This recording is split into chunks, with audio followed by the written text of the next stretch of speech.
2 பேரும் சேர்ந்து அமைக்கணும்னு சொல்கிறாங்களே. கருத்து பிடிச்ச கருத்து தான்.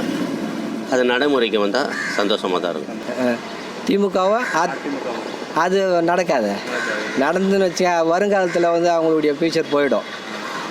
இது திமுக எடுத்து தான் அதிமுக வெளியே வந்தது.